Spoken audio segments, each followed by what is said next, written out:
Hello dreamers, and welcome to one more YouTube pharmacology series. This is your Dr. Bharath Kumar VD, and we are discussing a beautiful drug, Digoxin, a cardiac glycoside.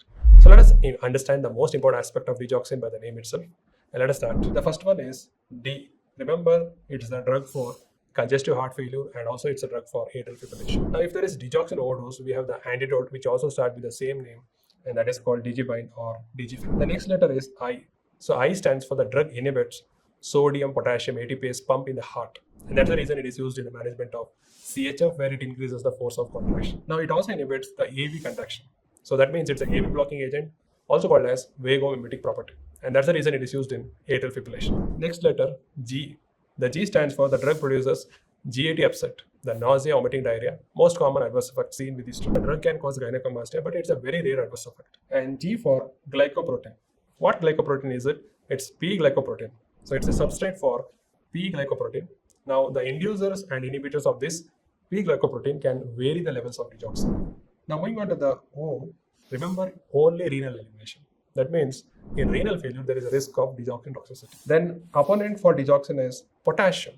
If potassium is low, there is a risk of digoxin binding to sodium potassium pump more and more, and there is a risk of digoxin toxicity. So hyperkalemia triggers digoxin toxicity. Hypomagnesemia will also trigger. The X stands for the drug produces xanthopsia, also called as yellow vision. So it can cause color disturbances.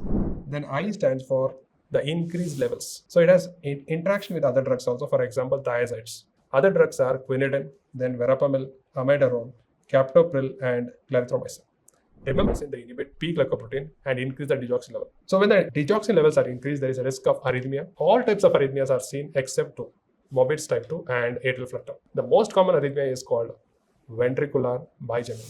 Most specific arrhythmia is called atrial tachycardia with AV block. Then the N stands for no. What no? It doesn't decrease mortality in chronic CHF, and there is no use of dialysis. And suppose there is digoxin-induced VT, the drug of choice is lignocaine. SVT, it is beta blockers. So that is about the drug Digoxin, and it's a cardiac glycoside. Thank you all. If you like the video, like it, share it, and subscribe to the channel. Thank you all. This is your Dr. Bharath Kumar VD. Subscribe and press the bell icon so you never miss an update from PrepLadder.